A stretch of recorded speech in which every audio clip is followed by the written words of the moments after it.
bisa di kolom chat atau nanti bisa raise hand juga, nanti pertanyaan, dengan formatnya itu nama peserta nama lengkap, instansi, dan juga pertanyaan yang diajukan. Baik, saya persilahkan yang terhormat kepada Ibu Rizky Amelia, saya silahkan. Ya, Assalamualaikum warahmatullahi wabarakatuh. Terima kasih atas kehadiran Ibu Bapak. Kita sama-sama belajar hari ini, bukan berarti saya lebih lebih ahli dibanding bapak-bapak atau ibu-ibu sekalian, tapi kita sama-sama belajar dan bila nanti ada yang mau ditanyakan atau ada yang mau disanggah seperti itu langsung saja ketika saya menyampaikan. Takutnya nanti kalau di akhir, ibu bapak sekalian lupa, seperti itu. Oke, atau nanti kalau saya ngomongnya terlalu cepat misalnya, boleh nanti, langsung disampaikan, seperti itu. Oke, saya mau share screen, Mbak Upit bisa di-stop sharing dulu? Ah, ya, baik.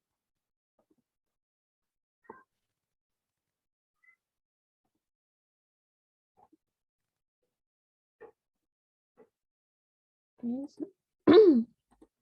Oke, semoga sudah terlihat ya. Jadi hari ini saya akan menjelaskan mengenai teknologi deteksi komponen non-halal, khususnya dengan metode real-time PCR. Seperti itu. Perkenalkan lagi, saya Rizky Amalia, biasanya dipanggil Kiki, karena kalau di farmasi Unpad itu ada beberapa, di Unpad juga ada beberapa yang namanya sama, Rizky. Jadi saya dipanggilnya Kiki di sana. Itu. Saya adalah dosen di Departemen Farmakologi dan Farmasi Klinik Fakultas Farmasi Universitas Padjadjaran, dan sekarang saya menjabat sebagai Kepala Laboratorium Biologi Sel dan Molekuler Fakultas Farmasi, serta peneliti dari Pusat Unggulan Inovasi Pelayanan Kefarmasian Universitas Padjadjaran. Seperti itu. Ini ada alamat email saya. Apabila nanti ada yang mau ditanyakan secara langsung, mungkin bisa lewat email juga. Seperti itu.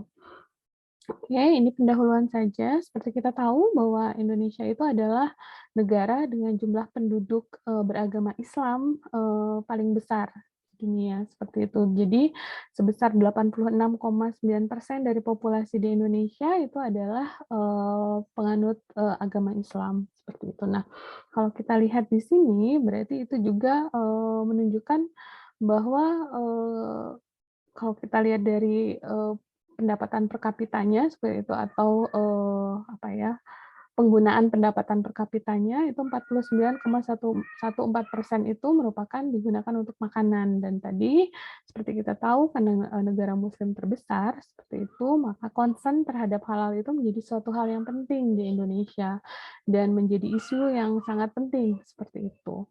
Apalagi kemudian juga kita memiliki beberapa industri makanan yang kemudian juga diimpor atau dikirim, dijual ke negara-negara muslim lain, hingga kemudian sertifikasi halal, standarisasi halal dari produksi pangan di Indonesia juga menjadi sangat penting, seperti itu.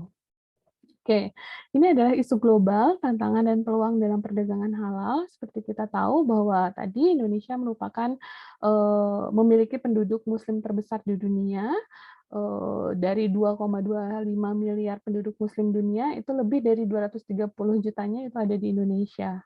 Seperti itu. Dan pastinya karena negara muslim besar di dunia, terbesar di dunia, maka konsumen juga sangat memperhatikan keamanan pangan, sehat, maupun kehalalannya itu sendiri. Dan hal itu kemudian mendukung perkembangan teknologi dan pengetahuan yang nantinya berhubungan dengan bahan baku, bahan makanan, pengolahan, metode analisis, dan teknologi dari genetic modification organisme atau GMO, seperti itu. Dan ini menjadi tantangan baru, biasanya untuk peneliti, pemerintah, dan dunia juga untuk menyikapi kehalalan dengan metode-metode deteksi dan beberapa isu lainnya di sini. Di antaranya juga tentang sertifikasi halal, serta pengakuan sertifikat halal yang biasanya akan menjadi masalah dalam perdagangan global, seperti itu. Oke, saya lanjutkan. Nah, ini adalah logo halal di berbagai negara di dunia, seperti itu. Dan seperti kita tahu, di Indonesia sendiri sekarang sudah terbit logo halal baru, seperti itu yang sempat menjadi kontroversi kemarin. Nah, saya tidak akan berbicara tentang ini, saya akan berbicara mengenai, konteks halal dan pemeriksaannya, khususnya dengan, metode real time PCR, seperti itu. Nah, ini adalah bagian dari, definisi. Jadi kalau halal itu adalah segala objek atau kegiatan yang diizinkan untuk digunakan atau dilaksanakan dalam agama Islam sesuai dengan hukum syariah. Berarti halal berarti yang diizinkan sesuai dengan hukum syariah, seperti itu. Sedangkan haram, ini merupakan segala objek atau kegiatan yang dilarang untuk digunakan atau dilaksanakan dalam agama Islam atau tidak sesuai dengan hukum syariah. Dan thayyib itu, lebih lanjutnya dari halal, yaitu sesuatu yang benar-benar baik. Jadi selain halal, dia baik, seperti itu. Untuk makanan dan minuman ini akan berkaitan dengan kualitas, keamanan, nutrisi, serta kemurnian. Nah, terkait dengan deteksi, produk halal, jadi sebenarnya kalau kita bicara, kalau di judul kan non halal komponen ya di sana, karena tadi kalau kita lihat lebih lanjut, oke, ini adalah kriteria makanan dan minuman yang haram menurut agama Islam. Jadi ada daging babi dan produk dari babi turunannya seperti itu, bangkai dan darah, hewan mati, hewan yang dipotong tidak menyebut nama Allah, dan lain sebagainya di sini. Nah, kalau kita bicara tentang deteksi secara saintifik untuk, produk halal ini, jadi, sebenarnya ada beberapa metode gitu, dan kalau kita bicara real time PCR, atau VCR di sini, metode yang berbasis molekular, kita akan berbicara tentang metode yang basisnya nanti untuk mendeteksi, nukleat asidnya, seperti itu DNA maupun RNA. Nah, kalau kita bicara DNA dan RNA, tentu saja kita bicara tentang, suatu makhluk hidup yang memiliki dasar informasi genetik, seperti itu. Nah, berarti yang kita bisa deteksi di sini adalah non halal komponen atau memang spesifik spesiesnya, seperti itu. Dari misalnya daging babi atau produk dari babi yang masih mengandung DNA di sana. Kalau kita bicara PCR tentu saja kita akan sulit misalnya kalau kita mau mendeteksi, ini lemaknya, lemak babi atau bukan, ada metode lain untuk mendeteksinya, seperti itu. Kalau untuk bangkai dan darah, kalau dia bangkainya merupakan bangkai dari hewan yang, halal, basic-nya halal seperti itu, seperti sapi, kita tidak akan bisa membedakannya dengan teknik, PCR seperti itu, atau darah darah dari sapi misalnya. Karena kalau daging sapi biasa tentu masih mengandung darah, dan karena tadi mengandung, dan dagingnya sendiri sama dengan darah itu mengandung DNA, kita tidak akan bisa membedakan kalau untuk yang bangkai dan darah ini.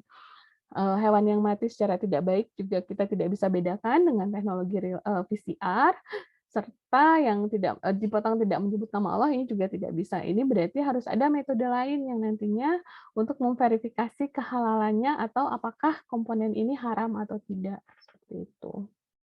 Oke, ini adalah beberapa metode yang di-develop untuk, halal analisis ataupun non halal analisis, seperti itu. Di sini ada beberapa metode, ada dengan konvensional PCR, dengan real time PCR. Real time PCR juga ada beberapa metode, dan targetnya sendiri juga ada berbagai macam. Ada yang kemudian 12 rRNA, ada yang genomiknya, ada yang DNA mitokondria, dan, beberapa komersial kit lainnya, atau yang biasanya berhubungan dengan shortening, gelatin, dan bakso dan lain sebagainya, itu bisa pakai FTIR ataupun metode lainnya, dan bisa juga pakai LC-MS, seperti itu. Nah, hari ini kita akan fokus membicarakan mengenai teknik, VCR dan real time VCR, seperti itu. Sebelum saya menjelaskan mengenai real time VCR, saya akan menjelaskan dulu tentang konvensional VCR-nya. Oke, ini juga, beberapa, aditif atau, komponen tambahan dalam makanan yang biasanya akan berhubungan dengan status kehalalan dan keharamannya, dan, ragu-ragu di sini, seperti itu. Oke, ini merupakan, challenge atau, ya challenge dalam, halal analisis, di antaranya di sini yang akan jadi concern yang kita bahas di sini terutama adalah lack of biomarker-nya itu sendiri. Ketika kita bicara DNA misalnya, si bahan yang kita akan uji ini sudah mengalami berbagai tahap karena tadi DNA, dia material dasar dalam kehidupan biasanya dia, cukup, rentan terhadap suhu tinggi. Kalau nanti sudah mengalami berbagai proses, misalnya nih dalam abon misalnya, abon kan sudah digoreng, kemudian dihancurkan dan lain sebagainya, biasanya, rendemen DNA-nya juga akan sedikit dan ini akan jadi masalah juga dalam pemeriksaan nantinya. Atau, kompleks analytical teknik biasanya di sini dibutuhkan skill yang tinggi untuk membaca hasil misalnya, ini juga akan jadi masalah tersendiri dalam, hal analisis itu sendiri. Oke, saya akan langsung masuk ke penjelasan mengenai metode dasar dari real time PCR-nya dulu, dan aplikasinya. Di sini saya akan menjelaskan tentang basic PCR dan real time PCR-nya itu sendiri, baru nanti terakhir saya akan menjelaskan mengenai, deteksi, produk non halal dengan menggunakan real time PCR, seperti itu. Jadi ketika kita bicara, tadi sudah saya sebutkan juga bahwa ketika kita bicara real time PCR untuk deteksi halal, berarti kita nanti menggunakan molekular teknik. Ketika kita menggunakan molekular teknik yang menjadi bahan untuk kemudian dideteksi di sana adalah kandungan DNA, seperti itu, DNA atau RNA-nya. Di sana, kalau kemudian ada pertanyaan, terus standarnya apa? Di mana kita tahu bahwa urutannya itu adalah urutan DNA, manusia, babi, atau urutan DNA, sapi, seperti itu. Jadi, tonggak dasar dari sejarah biologi molekuler itu sebenarnya dimulai dari tahun 2000-an, dari tahun 90-an sebenarnya, 90 akhir, sampai kemudian 2000, di mana kemudian pada tahun 2000 itu, sudah dilakukan, sequencing atau pengurutan lengkap dari Drosophila, atau kemudian pada tahun 2001-nya itu Human Genome Project itu sudah selesai dan kemudian diikuti dengan, penentuan urutan nukleotida berbagai, spesies yang ada di dunia, seperti itu di bumi. Nah, hal inilah yang kemudian menjadi dasar perkembangan teknologi molekuler, seperti itu. Baru kemudian, PCR sendiri itu ditemukan pada tahun 1983 dan kemudian penemunya itu mendapatkan Nobel pada tahun 1993, jadi PCR sama sekali bukan metode baru, seperti itu. Metodenya sudah sangat lama, dan memang tapi berdasarkan perkembangan, bidang riset biologi molekuler, baru kemudian dia akan mengalami perkembangan yang makin makin banyak di sini dan sampai saat ini PCR merupakan salah satu metode utama dalam teknik biologi molekuler, seperti itu. Dan begitu juga untuk pemeriksaan kehalalan, seperti itu. Karena tadi basic-nya adalah DNA, tentu kita bisa pakai metode yang sama dengan PCR ini untuk kemudian mendeteksi adakah kandungan non-halal, adakah spesies non-halal pada campuran yang ada di makanan, yang kemudian kita analisis, seperti itu. Oke, ini beberapa terminologi dasar. Jadi ketika kita pakai real time PCR pasti nanti akan banyak berkaitan dengan, terminologi ini. Ada kata genom, gen, genotip, fenotip, dan asam nukleat gitu. Genom itu materi genetik dari suatu organisme, biasanya dalam packing khusus di dalam inti sel, seperti itu. Kalau kita bicara gen, itu adalah unit diskrit yang kemudian membawa informasi herediter atau informasi genetik yang diwariskan kepada keturunan yang terletak pada DNA kromosom ataupun DNA mitokondria dan dia terdiri dari DNA gitu. Jadi ada 3,5 miliar kalau pada manusia ya ada 3,5 miliar pasang basah DNA di sana, tapi tidak semuanya nanti akan berkaitan dengan informasi yang memproduksi suatu protein tertentu gitu. Jadi nanti saya juga akan jelaskan mengenai dogma sentral, dogma dasarnya, kenapa kemudian ini kita bisa pakai untuk penentuan analisis suatu spesies spesifik seperti itu. Terus ada, terminologi genotype biasanya ini genotype itu berkaitan dengan susunan genetik dari suatu organisme, sedangkan fenotype adalah ciri-ciri fisik yang diekspresikan dari genotype tadi dari suatu organisme. Jadi kalau kita lihat dari tampilan fisik misalnya babi sama sapi itu dua hal yang dua makhluk yang berbeda seperti itu. Dan pasti dia akan memiliki urutan DNA yang berbeda pula gitu. Atau manusia, dengan sapi gitu, secara fisik itu akan itu jauh berbeda dan pasti dia akan memiliki urutan, gen atau genom yang spesifik seperti itu. Nah, dengan teknik itulah kemudian kita kalau tadi udah ada Human Genome Project kan sudah di sequencing nih, sudah ditentukan urutan nukleotidanya dari, berbagai spesies. Jadi kemudian kita bisa lihat apa yang beda dari, sapi dan babi misalnya, dan perbedaan itulah yang kemudian menjadi sumber deteksinya gitu. Jadi untuk membedakan antara spesies babi atau sapi, berarti kita bisa lihat dari perbedaan urutannya tadi, seperti itu. Dengan dia berbeda, maka kemudian jadi mudah untuk kita mendeteksi apakah makanan ini mengandung, daging babi atau daging sapi, seperti itu. Dengan cara tadi menentukan urutan nukleotida spesifik yang memang berbeda antar spesies. Terminologi selanjutnya adalah asam nukleat, ini tadi sudah sering disebutkan, ini merupakan molekul biologis yang berkaitan dengan informasi genetik. Kalau kita bicara asam nukleat itu ada DNA dan RNA, seperti itu. Nanti ini juga akan menentukan gitu, metode yang kita pakai apa. Di PCR sendiri, di real time PCR sendiri ada kalau Ibu Bapak sekalian, ingat ada yang kalau kita di COVID aja, dia pakainya reverse transcriptase. Kenapa? Karena, SARS-CoV-2 materi genetiknya adalah RNA, sedangkan nanti PCR itu hanya bisa mendeteksi DNA, maka harus ditranskripsi balik dulu RNA menjadi DNA, baru kemudian bisa dideteksi. Seperti itu. Nah, ini adalah 3 molekul yang menjadi dasar dalam kehidupan, ada DNA, tadi sudah disampaikan, ini menyimpan informasi genetik, RNA. Aduh maaf ini saya lupa, diterjemahkan. Jadi ini yang nantinya berkaitan dengan, transfer dari informasi genetik dari suatu organisme, seperti itu. Nantinya akan, menyediakan template untuk, sintesis dari protein.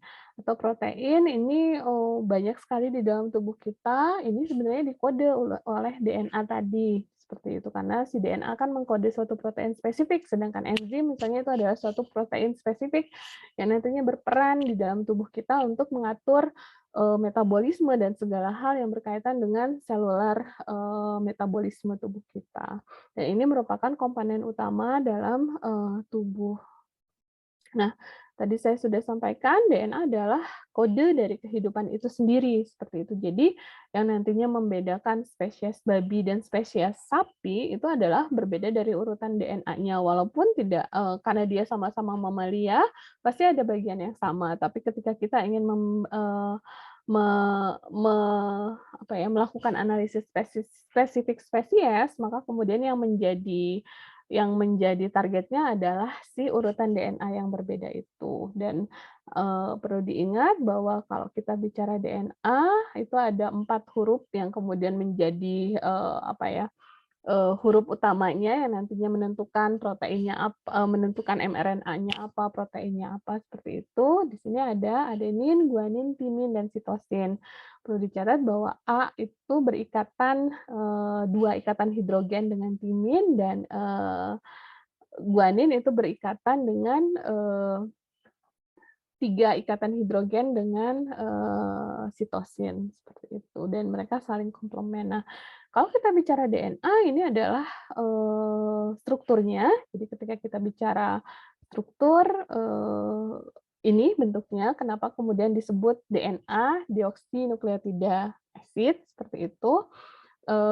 Dalam dari struktur DNA itu sendiri itu ada gugus gula, ada gugus fosfat, dan ada basa nitrogennya. Nah, tadi kalau kita ingat ATGC-nya itu ditentukan berdasarkan dari perbedaan basa nitrogen yang, apa ya, membentuk si DNA-nya itu sendiri, seperti itu. Nah, kalau, ibu bapak yang sudah sering, menggunakan, teknik PCR, mungkin sudah sering melihat bahwa primernya itu ada bacaan 5 aksen, 3 aksen, atau 3 aksen, 5 aksen. Itu sebenarnya adalah, nih kalau Ibu Bapak lihat di sini berkaitan dengan kalau 3 aksen yang nantinya akan berikatan langsung dengan fosfat seperti itu. Sedangkan yang 5 aksen adalah, yang berikatan dengan, C di sini, seperti itu. Nah, inilah yang kemudian menjadi dasar dari teknik, amplifikasi itu sendiri. Nah, ini tadi, ada DNA, RNA, dan aliran informasi genetik. Saya jelaskan kembali bahwa di sini DNA adalah materi dasarnya, RNA nanti yang menyediakan cetakan untuk kemudian membentuk suatu protein, dan DNA menjadi RNA prosesnya adalah transkripsi. Makanya tadi kalau kita misalnya RNA virus, maka kemudian dia harus ditranskripsi balik dulu menjadi DNA, hingga atau kita reverse transkriptase, baru kemudian kita bisa analisis dengan menggunakan PCR, seperti itu. Atau nanti kalau, dari RNA menjadi protein itu disebut dengan translasi. Kalau dibaca di sini transkrip karena ini DNA dan RNA ini masih, bahasa yang sama, masih bahasa nukleotida. Makanya di sini, ditulis sebagai transkrip menulis ulang seperti itu. Kalau translasi ini udah, kalau kita ingat translasi itu adalah penerjemahan kan, berarti memang dari bahasa nukleotida itu diterjemahkan menjadi bahasa protein di sini. Nah, kalau tadi kita, melihat babi dan sapi seperti itu misalnya, protein babi dan sapi pasti ada protein yang berbeda, seperti itu. Nah, inilah yang kemudian menentukan urutan DNA-nya pasti berbeda, seperti itu. Dan kita bisa menganalisis perbedaan itu dengan melihat perbedaan pada level DNA-nya. Bisa nggak kita menganalisis, pada level proteinnya? Bisa, tapi metodenya bukan real time PCR, seperti itu. Atau, dengan metabolisme lain misalnya lemak, bisa nggak mendeteksi lemak, dengan menggunakan, untuk, deteksi kehalalan bisa, tapi tidak dengan metode real time PCR. Real time PCR hanya bisa mendeteksi untuk, organisme yang memiliki, materi genetik, DNA ataupun RNA, seperti itu. Dan kalau tadi dengan kehalalan berarti ya memang, yang kita bisa lihat adalah apakah ada campuran daging babi pada bakso sapi, misalnya seperti itu. Kita tidak bisa menentukan misalnya apakah sapi ini disembelih secara halal atau tidak, karena memang dia basic-nya adalah, dengan materi genetiknya itu tadi. Gitu. Nah, ini tadi informasi genetiknya itu dalam bentuk, yang nantinya akan menentukan urutan proteinnya, seperti itu. Makanya kemudian si DNA itu bisa menjadi dasar untuk analisis spesifik spesies. Nah, ini adalah urutan DNA inti, seperti itu. Karena itu nanti kalau kita mau mengisolasi DNA genom dari inti, seperti inti sel, seperti itu, biasanya metodenya akan ada beberapa metode tambahan selain lysis sel perlu diekstraksi seperti itu, karena kita harus memisahkan dari komponen-komponen debris sel dan kemudian komponen-komponen lain pada inti selnya, misalnya seperti itu. Nah, beberapa teknik deteksi kehalalan itu juga menggunakan DNA mitokondria. Jadi di dalam sel itu tidak cuma ada DNA di dalam inti sel, ternyata di dalam, organel sel mitokondria itu juga ada DNA. Perbedaan dasar antara DNA mitokondria dengan DNA genom adalah bahwa DNA mitokondria ini berbentuk sirkuler, seperti itu. Dan, yang paling penting adalah DNA mitokondria ini diwariskan segaris keturunan ibu. Kalau kita lihat untuk analisis spesifik spesies, kalau ibunya babi, anaknya babi, seperti itu. Jadi, eee, dia cocok untuk kemudian digunakan untuk analisis spesifik spesies. Oke, ini perbedaan dasar antara DNA inti dan DNA mitokondria. Kalau di DNA, inti itu ada sekitar 3,5 miliar pasang basa, sedangkan DNA mitokondria itu, ada sekitar 16.000 pasang basa. Dan, inheritance-nya juga kalau yang nuklear DNA itu dari ibu dan bapak, perpaduan, seperti itu. Kalau yang mitokondria itu hanya segaris keturunan ibu. Dan, nanti berkaitan juga dengan, intron dan ekstronnya, tapi saya tidak akan bahas di sini karena nanti ini akan berkaitan dengan banyak hal yang pasti. Nuklear DNA maupun DNA mitokondria ini bisa kita gunakan untuk deteksi. Oke, apakah saya terlalu cepat? Enggak ya, karena ini basic-nya. Saya yakin Ibu Bapak ya? Saya yakin Ibu Bapak ya sudah ada di lab, biologi sel atau saya lihat tadi ada yang sebagian besar dari lab Kesda, sudah tahu mengenai DNA dan RNA ini, seperti itu. Oke, berikutnya saya akan, masuk ke, basic dari DNA analisis itu sendiri. Jadi bagaimana kemudian DNA, genom maupun DNA mitokondria itu kemudian bisa kita analisis, ada berbagai macam cara. Yang pertama adalah dengan menggunakan enzim restriksi atau enzim pemotong yang bisa mengenali urutan DNA spesifik, seperti itu. Misalnya nih, tadi kan sudah dijelaskan urutan DNA babi sama urutan DNA sapi itu berbeda. Lantas bagaimana membedakannya? Bisa jadi nanti kita memilih enzim restriksi spesifik yang kemudian misalnya yang satu hanya mengenali, urutan pada babi, yang satu lagi hanya, tidak bisa mengenali urutan pada babi. Jadi berdasarkan perbedaan itulah kemudian kita menganalisisnya. Atau dengan cara mengcopy. Apakah kemudian dia bisa di-copy dengan urutan primer spesifik? Nanti saya jelaskan primer. Jadi primer itu nanti untuk memulai proses PCR-nya itu sendiri. Kalau dia bisa di-copy dengan satu metode, tadi sudah dibikin spesifik primer misalnya atau tidak, maka kemudian kita bisa anggap bahwa, oh berarti ada spesifik spesies dari suatu organisme di sana. Atau dengan membaca, tadi saya sudah beberapa kali menyebutkan, istilah sequencing atau penentuan urutan nukleotida. Ini sebenarnya ada caranya lagi nanti untuk menentukan urutan nukleotidanya secara pasti. Kalau tadi kan kalau potong, itu nanti kemungkinan errornya misalnya tidak terpotong karena misalnya enzimnya sudah lama tersimpan. Oh, kita anggap, oh itu tidak ada kandungan babinya gitu. Padahal misalnya kandungan bukan tidak ada kandungan DNA babi gitu, tapi karena, misalnya enzimnya sudah tidak bagus seperti itu. Nah, Panjang gitu kan? lebih Itu baik ada aturannya nggak sih? lebih baik kemudian kita tambahkan, metodenya dengan penentuan urutan nukleotida seperti itu. Terus kemudian dengan merangkai. Nah, kalau kita pakai kata merangkai ini biasanya ini sudah masuk ke tahapan lebih lanjut. Misalnya nanti yang tadi, Human Genome Project kalau diingat, urutan DNA kita itu ada 3,5 miliar pasang basa. Bagaimana caranya? Sedangkan PCR itu biasanya targetnya sekitar 1.000 sampai 2.000 pasang basa, seperti itu. Berarti kan itu nanti kayak dirangkai. Nah, untuk proses perangkaiannya itu sendiri nanti, bidang ilmu lain yang biasa kita sebut sebagai bioinformatika itu akan mengambil alih peran itu. Nanti akan diterjemahkan dalam suatu software tertentu, hingga kemudian prosesnya lebih mudah. Nah, berkaitan dengan bioinformatika ini juga kalau ibu bapak yang sudah biasa mengerjakan PCR tentu sudah tahu kan ada interface khusus ketika kita, dari alat PCR-nya. Nah, ini orang-orang bioinformatika lah yang kemudian membantu menerjemahkan, jumlah DNA yang tercopy atau siklus yang digunakan untuk, PCR itu hingga kemudian keluarlah nilai CT misalnya, seperti itu. Oke. Nah, banyak hal yang kemudian kita pelajari dengan 4 metode dasar ini, dan ini kemudian akan menjadi penting untuk kemudian mempelajari bagaimana urutan DNA itu sendiri, seperti itu. Oke, tadi disebutkan tentang, kopi yang banyak, seperti itu. Oke, kenapa sih perlu di-copy? Yang, perlu kita tahu bahwa adalah, tubuh kita besar, di dalam tubuh kita ada organ, di dalam, organ itu nanti ada, sel seperti itu yang lebih kecilnya. Nah, di dalam sel yang kecil itu sekali, itu ada inti sel. Di dalam inti sel itu ada DNA dan berarti jumlahnya juga sangat kecil, gitu. Eee, terus bagaimana kemudian cara kita untuk membaca DNA yang sangat kecil itu? Nah, salah satu caranya adalah dengan melakukan copy atau perbanyakan. Karena tidak mungkin kita bisa langsung melihat atau menganalisis DNA.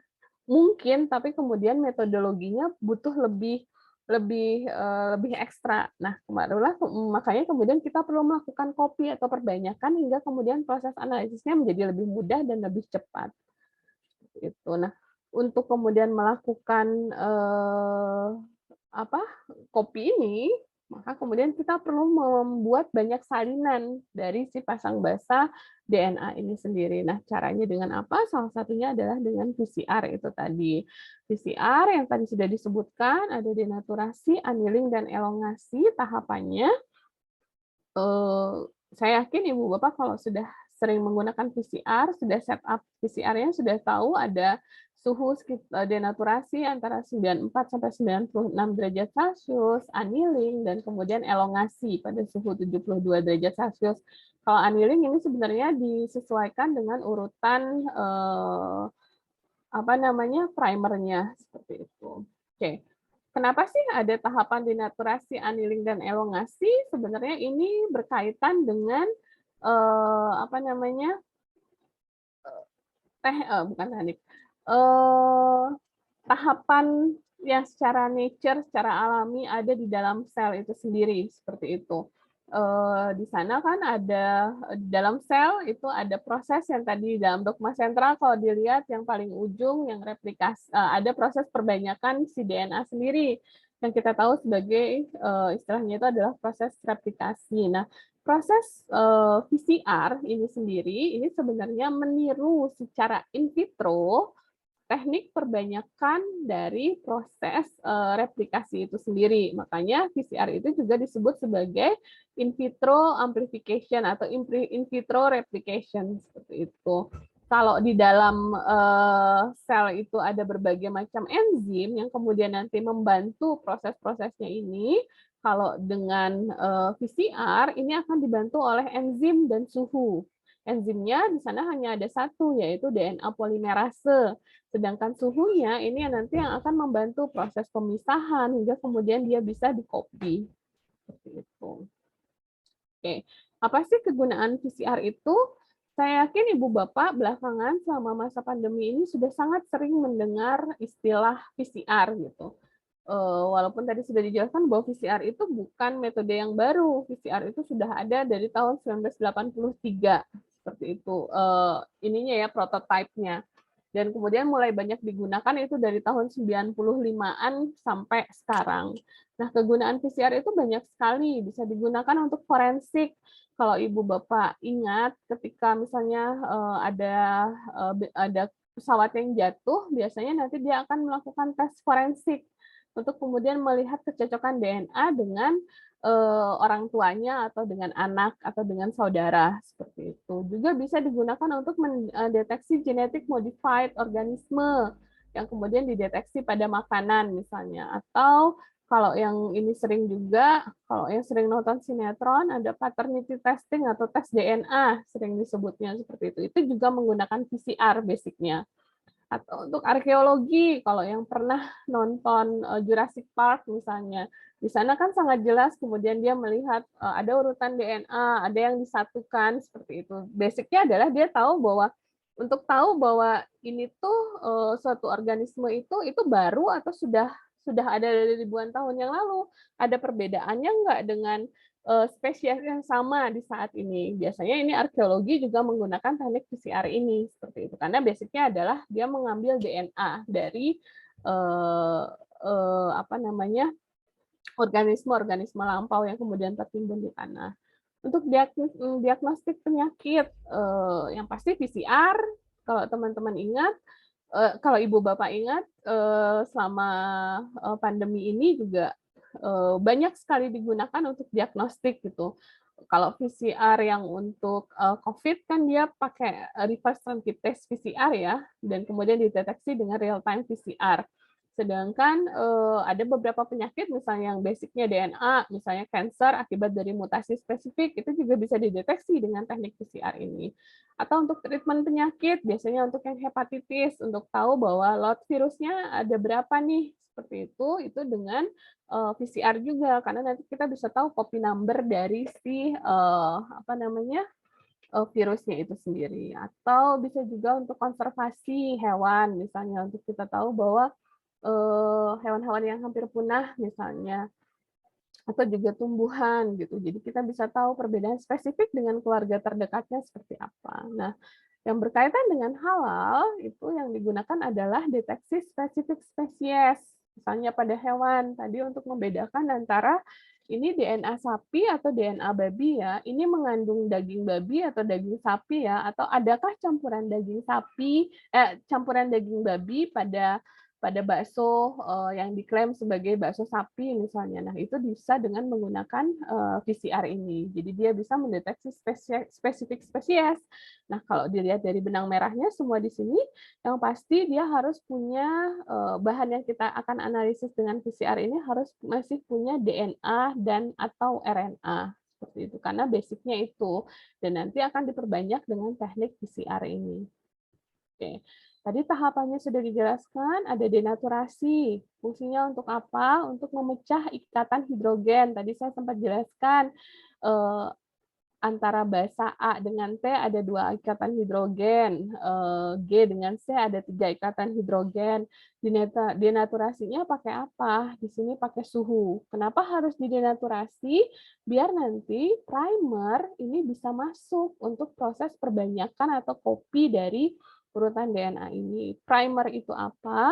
Primer adalah urutan nukleotida spesifik yang bisa mengenali urutan DNA tertentu seperti itu. Biasanya ada teknik lagi nanti untuk kemudian mendesain si primer ini. Yang pasti harus kita pastikan adalah si primer ini harus benar-benar spesifik, bisa mengamplifikasi atau memperbanyak atau mengcopy pada daerah tertentu dan dia harus bisa terikat dengan urutan spesifik pada template DNA-nya, pada cetakan DNA-nya seperti itu. Baru kemudian suhu anilinnya adalah suhu saat primer menempel pada urutan DNA yang menjadi target yang akan kita perbanyak. Baru ada suhu ekstensi. Suhu ekstensi ini biasanya disesuaikan dengan suhu kerja dari enzim polimerasenya. Kalau secara in vitro atau kalau kita pakai apa namanya teknik PCR, biasanya dipakai adalah termus aquaticus taknya seperti itu. Kenapa? Karena dia harus yang tahan suhu. Karena nanti kita menggunakan suhu, di sini kan ada denaturasinya 94 derajat, seperti itu. Anilingnya 65. Kalau kita bicara enzim-enzim pada umumnya kan yang biasa itu di suhu 37, mild condition-nya, kondisi kerjanya, dan nanti ada batas maksimal sebelum dia nanti sudah tidak bisa bekerja lagi. Nah, tak ini secara spesifik bisa bekerja pada suhu tinggi. Oke, ini adalah komponen dari reaksi PCR kalau kita bicara PCR konvensional. Jadi di sana ada air, ada buffer, airnya tentu saja air yang bebas nukleotida ya. Buffernya di sini adalah buffer yang kemudian menunjang kerja dari enzim Taq polimerase itu sendiri. Terus di sini ada DNA template. DNA template merupakan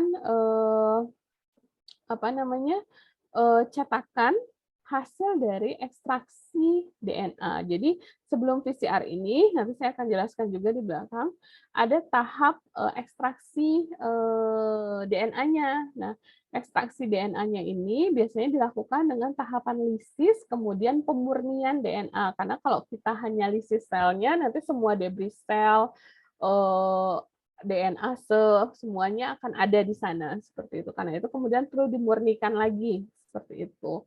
Nah, perlu dimurnikan lagi, dan ini akan digunakan untuk reaksi PCR-nya itu sendiri. Terus ada primer, primernya ini spesifik ya, tadi sesuai dengan urutan yang akan kita perbanyak. Kalau tadi kita pengen memperbanyak urutan yang spesifik ada pada babi saja atau pada sapi aja, maka kita harus mendesain primernya ini benar-benar spesifik untuk bagian itu saja. Terus ada nukleotida. Nukleotida itu building blocks dari si DNA yang akan kita copy, seperti bahan bakunya, batu batanya, seperti itu. Tanpa kita tambahkan nukleotida ini, kita akan susah kemudian, karena tidak ada bahan bakunya kan, walaupun nanti enzimnya bagus, semuanya bagus, tapi kalau nukleotidanya tidak ada, ya berarti tidak bisa dideteksi di sini. Terus Mg2+ ini adalah kofaktor yang nantinya membantu kerja dari enzim DNA polimerase yang akan memperbanyak atau mengcopy urutan DNA tadi. Nah, kalau ibu bapak pakai kit atau nanti beli ini semua, biasanya nanti mereka produsen akan memberikan urutan resep spesifiknya seperti itu. Nah, sebenarnya tinggal diikuti saja. Baru nanti kalau yang kemudian kita bisa optimasi, misalnya ini jumlah dari DNA template-nya kita tambahkan atau kurangi di sini seperti itu. Atau nanti ada ini sebenarnya ada rentang konsentrasi yang kemudian bisa kita optimasi. Tapi kalau masih pertama, tinggal ikuti saja manufaktur protokolnya seperti itu. Nah, ini semua kemudian Ibu Bapak pasti sudah tahu, tinggal dimasukkan ke dalam tabung PCR. Biasanya ini tabung mikro 200 mikroliter seperti itu. Dan tinggal kemudian ini dimasukkan ke mesin PCR.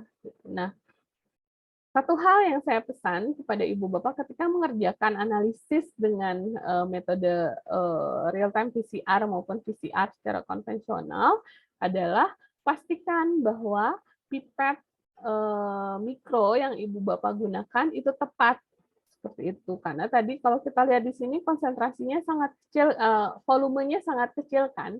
Ada yang 2,5, 1 mikro dan lain sebagainya.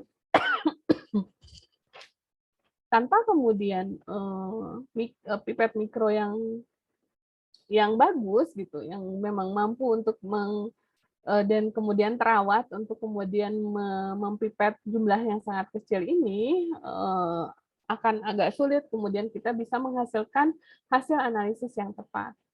Selanjutnya juga yang perlu dipastikan di sini adalah apakah tadi kan misalnya nih kita kerja sama sampel yang ada babi, ada kandungan DNA babi, ada kandungan DNA sapi seperti itu.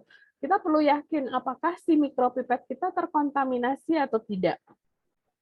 Itu. Jadi sangat harus memperhatikan hal-hal kecil seperti itu yang nantinya akan menimbulkan kerancuan hasil. Jadi kalau misalnya nanti ada pertanyaan, ini kenapa ya yang saya kontrol negatifnya keluar nih band-nya atau peak-nya seperti itu, ada CT-nya gitu. Sedangkan sampelnya juga ada gitu. Nah, kalau sudah keluar seperti itu kita harus agak warning bahwa apakah ini ada kontaminasi, dan biasanya akan jadi tersangka utama kontaminasi itu adalah mikropipet ini karena dia yang memang langsung berkenaan dengan sampel seperti itu. Nah, karena itu mikropipet ini harus benar-benar dipastikan dia bersih, terawat seperti itu dan memang terkalibrasi. Jadi volumenya tepat, tidak ada kontaminasi pada permukaannya atau pada bagian ujung di sini misalnya. Kalau Ibu Bapak yang mengerjakan dengan menggunakan bakso sapi biasanya proses lisisnya agak susah kan, kadang dibantu sama tips pipetnya. Nah, itu sebenarnya berbahaya gitu. Atau pastikan bahwa pipet yang digunakan untuk PCR dan lisis itu adalah pipet mikro yang berbeda. Jadi tiap ruangan sudah punya pipet mikro masing-masing. Jangan dibawa dari satu ruangan ke ruangan yang lain. Oke, ini tadi penjelasan mengenai primer. Primer itu tadi sudah disebutkan urutan nukleotida 15 sampai 30 pasang basah yang nantinya memiliki komplement atau mampu berikatan secara komplement dengan DNA template-nya. Seperti itu. Bagaimana cara mendesain primer? Sebenarnya ada software khususnya nanti yang biar nggak susah ya, tinggal pakai software. Nanti kita akan tinggal mengecek di sana apakah kemudian sudah spesifik atau tidak dibandingkan dengan urutan yang ada di NCBI atau bank data dari urutan-urutan DNA spesies yang ada di bumi. Gitu. Nah, ini adalah gambaran dari thermal cycler yang ada. Mohon maaf, di sini saya pakai Bioret gambarnya. Tidak bermaksud iklan atau apa, karena saya juga tidak ada kaitannya dengan Bioret sebenarnya di sini. Tapi karena memang ini yang gampang didapat di internet dan beberapa slide dari sini juga saya menggunakan slide mirip Bioret seperti itu. Nah, ini adalah PCR konvensional. Kalau Ibu Bapak lihat, kalau PCR konvensional tidak seperti real time PCR yang kemudian terhubung dengan software khusus yang nantinya membantu membaca hasil secara real time. Kalau kita bicara PCR konvensional, tadi sebenarnya tahapannya sama, ada initial denaturasi, DNA denaturasi, primer anilingnya, terus ada ekstensi, dan kemudian ada siklus berulang di sana antara 30 sampai 40 25 sampai 40 siklus seperti itu. Nah, ketika kita bicara PCR konvensional, kita bicara tentang Setelah proses perbanyakan itu, kita masih membutuhkan metode tambahan yang kita sebut sebagai elektroforesis untuk kemudian menentukan, jumlah pasang basa dari si hasil amplifikasi kita tadi dibandingkan dengan, apa namanya, markernya. Nanti eee, kita tinggal running di sini dan perlu dicatat bahwa DNA itu bermuatan negatif dari si gugus fosfat yang tadi ada di, gambaran strukturnya itu tadi.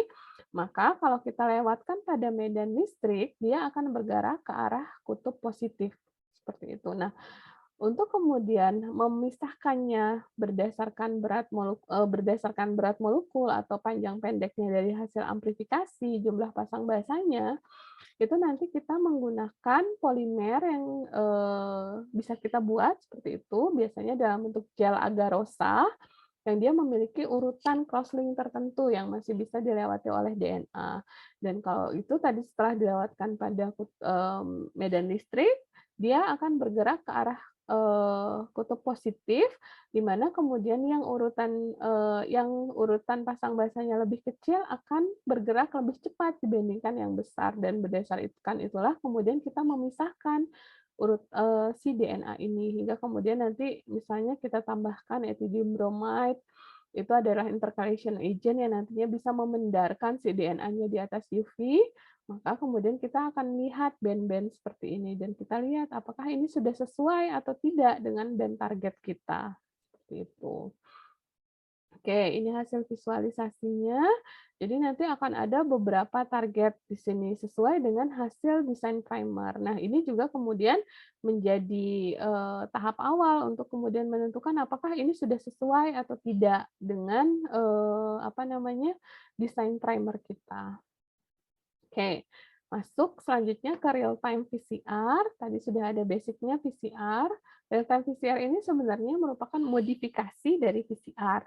Berdasarkan namanya di sini ada kata real time, berarti secara langsung nanti bisa kita lihat visualisasinya.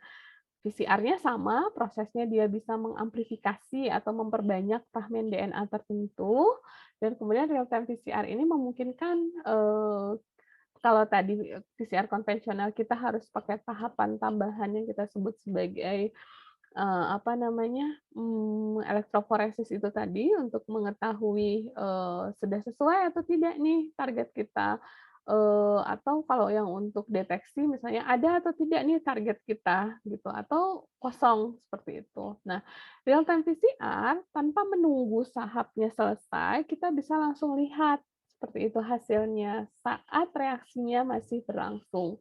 Karena itu disebut sebagai real time PCR. Dan real time PCR ini sama seperti PCR konvensional itu memungkinkan untuk mengukur dalam jumlah lebih kecil, bahkan dia lebih sensitif di atas PCR konvensional, karena PCR konvensional tadi harus ada tahapan tambahannya kan, dan belum tentu kemudian pendarannya itu memang kalau kalau dia sangat tipis sekali atau memang sudah, sampai ke limit deteksinya biasanya tidak akan, terlihat. Sedangkan real time PCR biasanya dia akan lebih sensitif, karena nanti akan dibantu oleh beberapa, pendarahan fluoresen spesifik lagi di sana.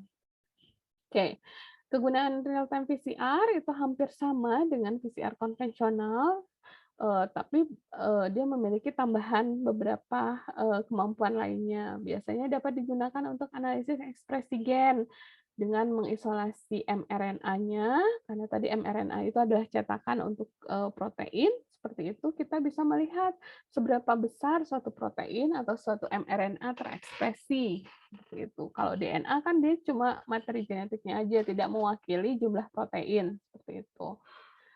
Penelitian kanker juga bisa, ini biasanya berkaitan dengan, apa namanya, apakah kemudian suatu gen itu terekspresi lebih sedikit atau lebih banyak dengan induksi tertentu misalnya.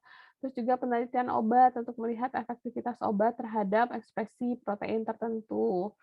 Terus juga bisa digunakan untuk diagnostik dan penata laksanaan penyakit, ini sudah sering kita dengar selama masa pandemi ya, eee COVID-19 ini, SARS-CoV-2 itu dideteksi dengan metode real time PCR dan sekarang sudah umum, orang-orang untuk berbicara mengenai CT, real time PCR gitu. Dulu, sebelum pandemi, real time PCR ini adalah metode yang cukup jarang digunakan, PCR-nya pun kadang jarang digunakan yang konvensional, karena dianggap sebagai metode mahal dan kalau kita ingat pada awal pandemi juga, mmm cukup menjadi metode yang mahal ya, di harga 2 jutaan. Sebenarnya itu merupakan harga awal dari, PCR atau real time PCR di laboratorium klinis besar biasanya mereka sudah melakukan itu. Ini berkaitan sebenarnya harga mahal itu karena memang jumlah permintaannya tidak banyak kan dan nanti juga, biaya diagnostik dan juga biaya SDM-nya juga akan meningkat dengan itu. Nah, untuk, halal juga beberapa konsumen atau beberapa lab mengatakan bahwa, ini lumayan mahal ya reagennya. Nah, ini sebenarnya berkaitan juga, apakah dia sudah diproduksi massal atau tidak. Real time PCR sekarang untuk yang COVID bisa murah karena memang sudah banyak produsen yang memproduksi, seperti itu. Sedangkan kalau untuk COVID kan sedangkan untuk yang pemeriksaan kehalalan, karena memang permintaannya juga tidak besar, seperti itu, dan, digunakan pada lab-lab spesifik gitu, lab-lab yang memang terstandarisasi untuk uji, maka kemudian memang jatuhnya, harga dari kitnya juga lebih mahal dibandingkan kit misalnya yang sering sudah beredar sekarang yang SARS-CoV-2.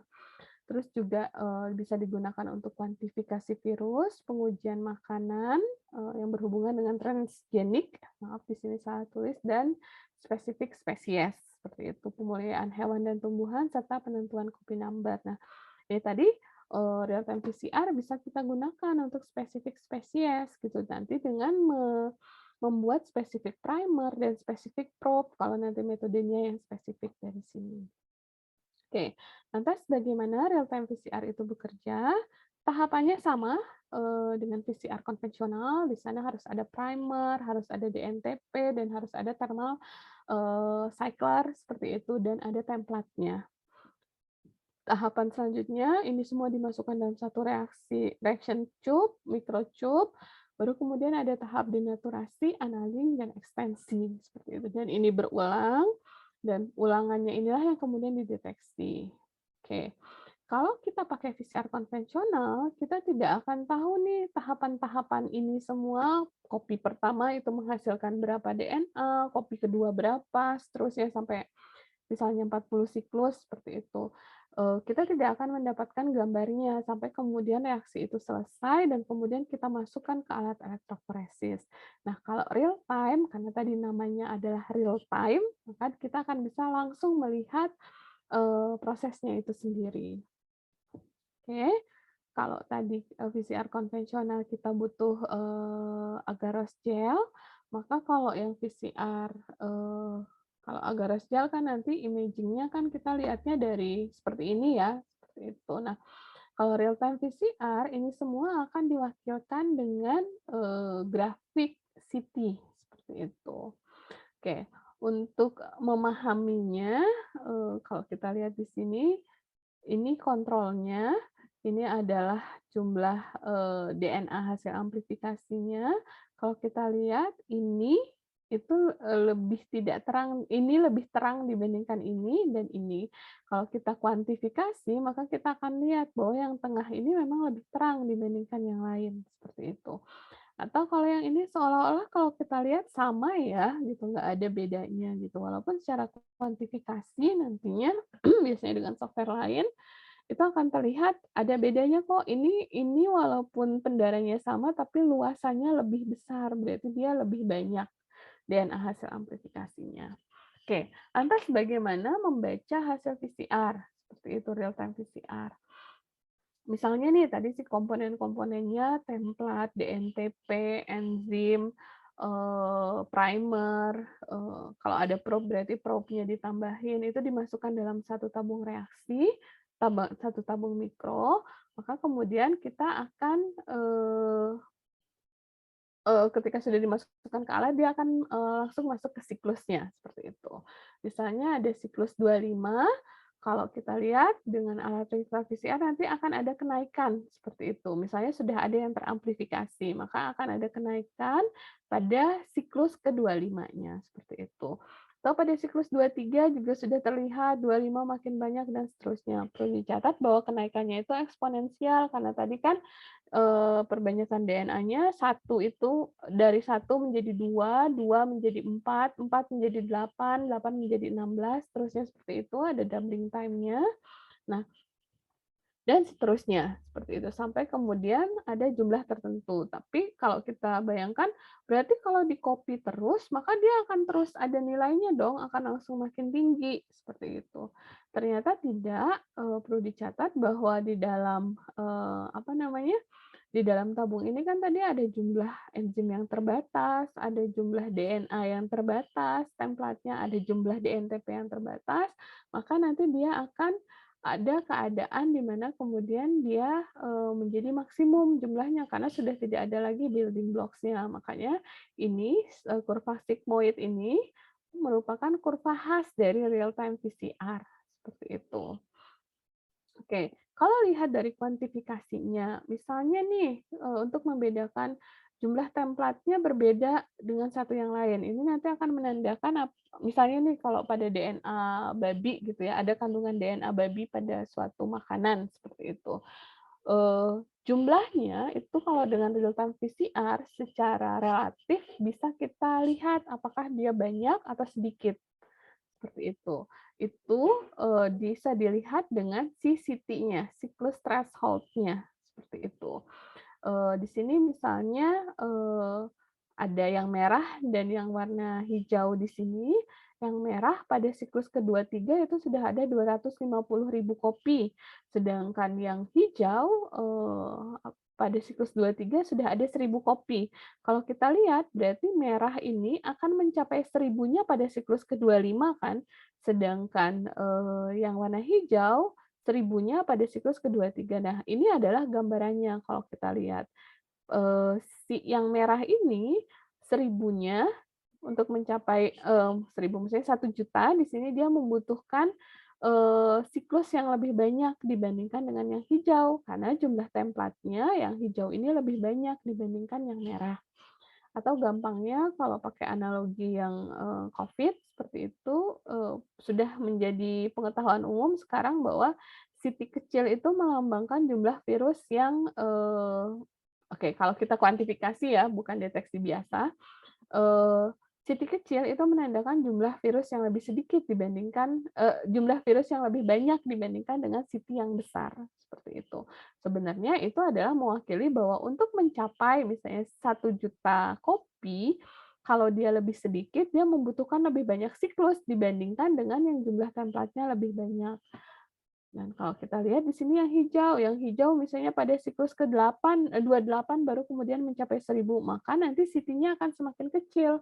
Dan ini menandakan bahwa jumlah templatenya juga memang berbeda, seperti itu. Berarti hijau jumlah templatenya lebih banyak dibandingkan yang merah lebih banyak dibandingkan yang biru, seperti itu. Nah, lantas bagaimana menghubungkan ini, dengan city value-nya? Nanti kalau Ibu Bapak ingat di sini ada kemudian, kita, atur threshold-nya di sini hingga kemudian akan bisa dibaca nilainya.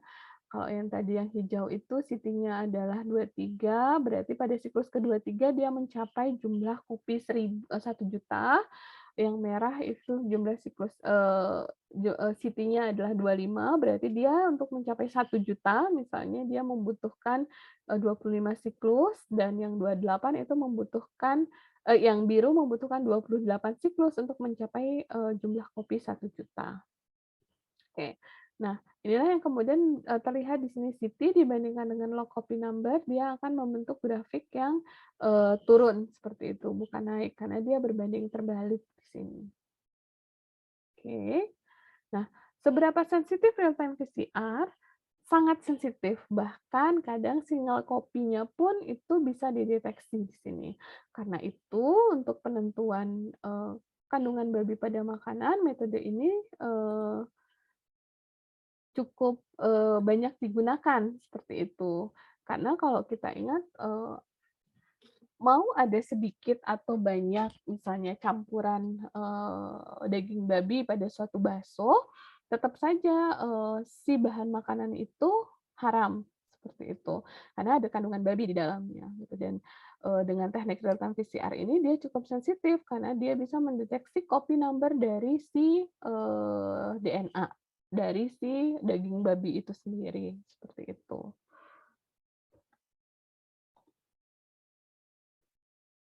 Oke, lantas bagaimana suatu DNA bisa dideteksi dalam suatu real-time PCR reaksi?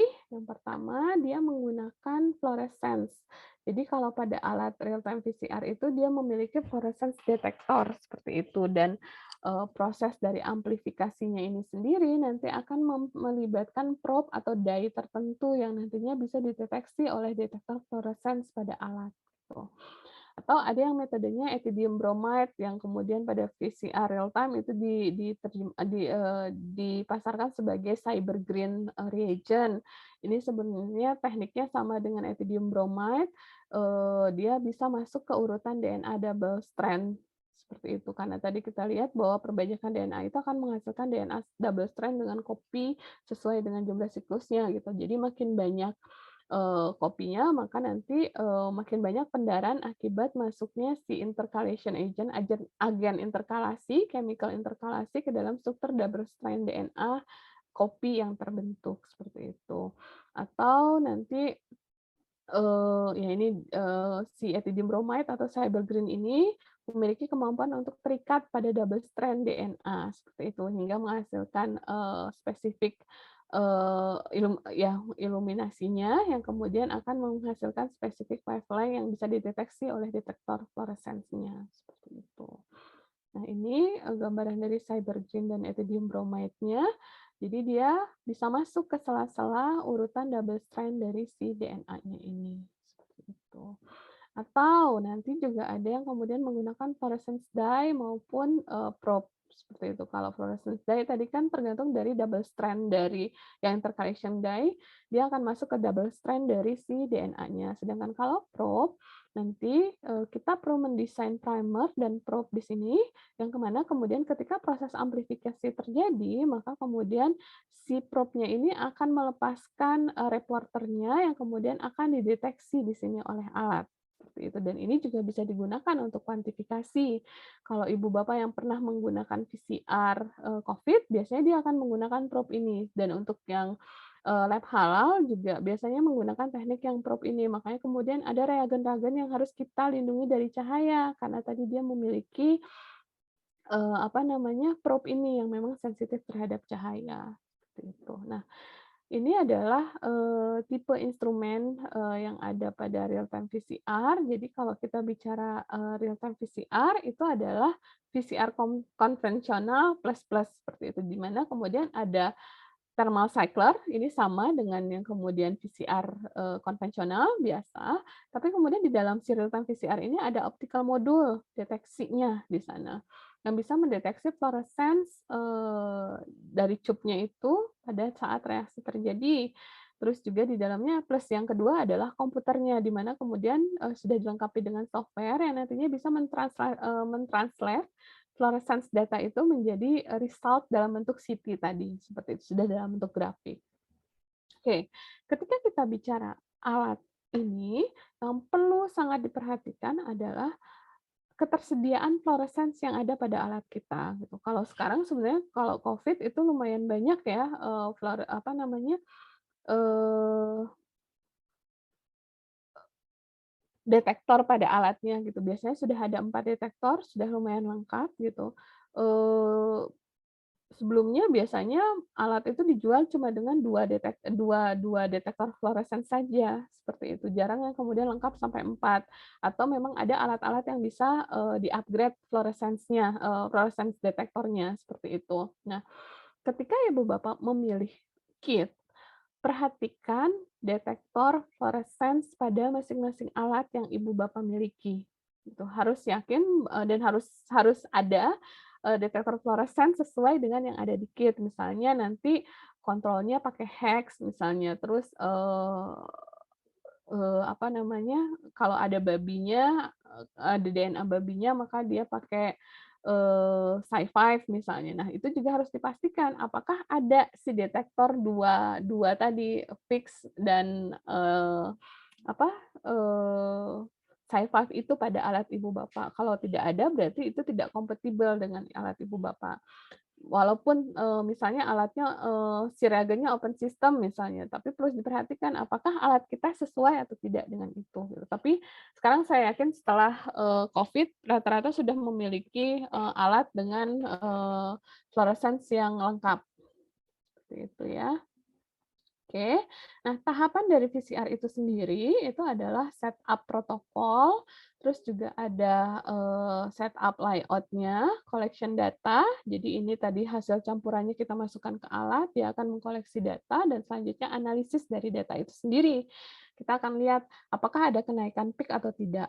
Kenaikannya pada siti berapa, seperti itu. Itu akan menandakan bahwa, apakah ada kandungan babi pada campuran makanan kita atau tidak, seperti itu. Nah, ini adalah data yang ada, yang biasanya ditampilkan, ini dalam log-nya, seperti log fluorescence-nya, dan ini, fluorescence dibandingkan dengan siklus. Nah, nanti kalau kita lihat, akan ada perbedaan seperti ini, seperti itu. Misalnya kalau yang ini, pasti DNA-nya lebih banyak dibandingkan yang hijau lebih banyak dibandingkan yang biru, biru lebih banyak dibandingkan yang ungu, dan lain sebagainya, seperti itu. Oke, kalau kita mau dapat nilai seperti ini, sebenarnya kita tinggal melakukan pengenceran bertingkat nih, misalnya 10 kali. Yang ini tuh biasanya jumlahnya lebih sedikit kan dibanding yang ini. Ini misalnya 10, ini 100, ini 1000, ini 10.000, ini 100.000, dan ini 1 juta kali jumlahnya dibandingkan yang ini. Seperti itu. Nah, kalau kita pengen tahu nih, jumlahnya berapa kandungan DNA-nya di sana, DNA babinya, biasanya kita bisa bikin kurva standar dulu berdasarkan tadi kurva pengencerannya ini. Oke, ini aktual datanya. Nah, ini tadi, kalau kita pakainya Cybergreen, sebenarnya nanti kita bisa melihat ada yang kita sebut sebagai melting curve. Biasanya itu untuk melihat seberapa banyak jumlah dari si, DNA targetnya, atau kita pengen lihat spesifik atau tidak nih si primer kita, gitu. Akan terlihat dari si peak-nya ini. Si peak ini, secara umum itu mewakili kalau tadi yang PCR konvensional si band-band, dari PCR hasil elektroforesisnya. Seperti itu. Nah, ini gambarannya. Kalau ini PCR konvensional, ini 1, 2, 3, berarti di sini 1, 2, 3 gitu. Jadi ada perbandingannya, di mana kemudian dari tidak ada. Nah, kalau di PCR konvensional seolah-olah tidak ada kan, sedangkan kalau kita pakai PCR, real time itu akan kelihatan dia akan ada kenaikan CT walaupun kecil karena tadi limit deteksinya lumayan bagus seperti itu, sampai level 1 kopi juga masih bisa terdeteksi. Oke. Nah, ini adalah tahapan dalam proses kuantifikasi maupun deteksi dengan menggunakan PCR atau real time PCR. Jadi kalau targetnya kita DNA, berarti kita skip tahap ini ya. Jadi yang pertama itu adalah yang kita lakukan adalah isolasi DNA. Isolasi DNA atau RNA ini tergantung tadi kita mau menganalisis apa. Kalau misalnya kita mau menganalisis DNA, maka kemudian kita langsung mengisolasi DNA-nya.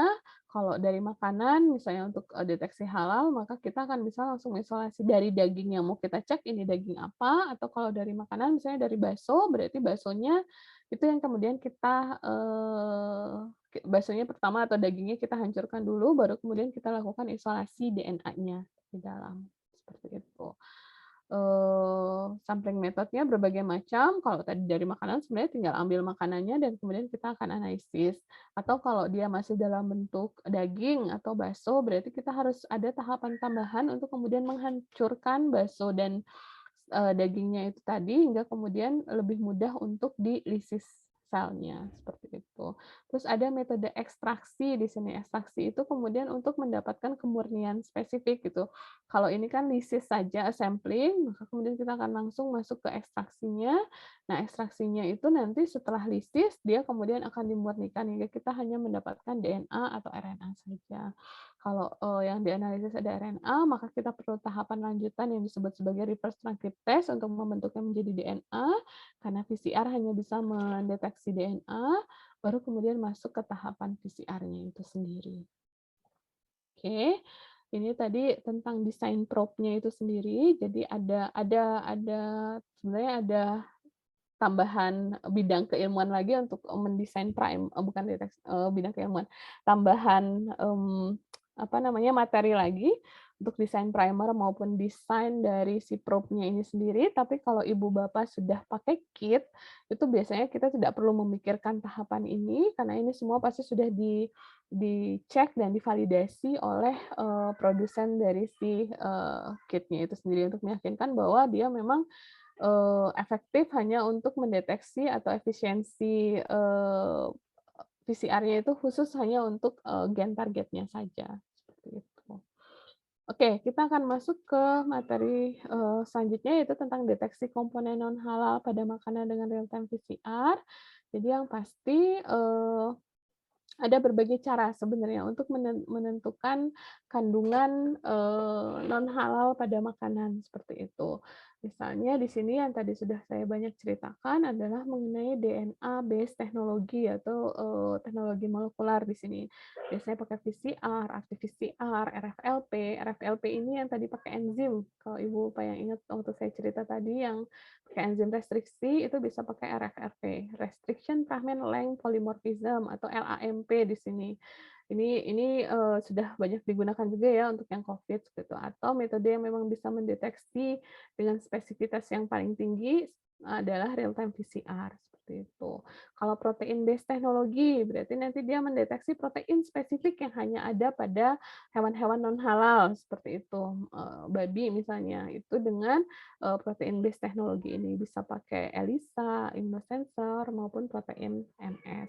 Atau pakai metabolite profiling-nya, bisa pakai metabolomics, seperti itu. Nah, tergantung dari bagian apa yang mau kita deteksi, seperti itu.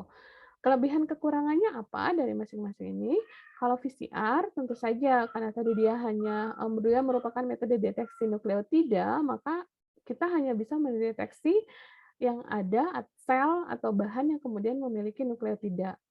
Bisa nggak kemudian dia mendeteksi kandungan, apa namanya, lemak babi misalnya. Kalau pada lemak babi itu sama sekali sudah tidak ada selnya, yang berarti tidak ada nukleotidanya, maka kita tidak bisa deteksi. Karena itu dia sangat spesifik hanya untuk satu, molekularnya saja, untuk DNA atau RNA-nya saja, seperti itu. Ini ada protein based teknologi dan metabolite profiling-nya, karena ini, terutama yang ini di luar bidang keahlian saya tidak akan banyak cerita. Tapi kalau yang untuk protein based teknologi, ini perlu dicatat bahwa, ketika kita pakai protein, misalnya nih dalam bentuk bakso ya, bakso kan sudah direbus, sudah digiling kemudian direbus gitu. Biasanya protein-proteinnya sudah banyak yang terdenaturasi. Nah, ini juga akan menjadikan kesulitan pada analisis ini. Seperti itu. Jadi semuanya itu saling, melengkapi dan kemudian, memiliki kekurangan dan kelebihan masing-masing. Oke. Tahapannya tadi juga sudah disampaikan, yang pasti pada produk olahan ataupun produk, yang akan diperiksa kehalalannya itu perlu kita lakukan DNA ekstraksi. Biasanya kalau dia sudah dalam bentuk makanan olahan yang sudah dicampur dengan yang lain, kita perlu melakukan, apa ya, penghancuran dulu, baru kemudian, harus diekstraksi, dipisahkan dari pengotor-pengotornya, seperti itu. Kalau misalnya bakso, di sana sudah ada tepung, sudah ada bumbu dan lain sebagainya, itu harus hilang dulu. Jadi, nanti prosesnya kita hanya mendapatkan urutan DNA, mendapatkan DNA-nya saja. Nah, kemudian kita lakukan DNA amplifikasi, kalau PCR konvensional, maka kemudian, biasanya akan dilanjutkan dengan digestion spesifik dengan spesifik, apa namanya, enzim restriksi, baru kemudian mengalami gel elektroforesis, seperti itu. Oke. Nah, ini tahapannya yang pasti, ketika kita ingin mengecek food safety-nya, maka kemudian, kita perlu melakukan DNA extraction, amplifikasi, real time PCR, dan kemudian kalau laboratorium uji berarti harus kemudian menjamin bahwa, food safety-nya bahwa ini sudah sesuai atau tidak, dan kemudian mengandung, DNA atau komponen non halal atau tidak, seperti itu. Oke, ini ketika kita akan melakukan optimasi, misalnya pertama kita harus melakukan sample collection, terus melakukan, primer preparation. Nah, ini tadi yang saya sudah sebutkan, database-nya itu ada di NCBI, seperti itu. Perlu dicatat bahwa kalau kita pakai kit ini sebenarnya tidak perlu terlalu difikirkan bagian ini karena sudah kemudian disesuaikan dengan, apa namanya, dan sudah divalidasi semuanya, dan kita tidak perlu melakukan primer preparation sendiri.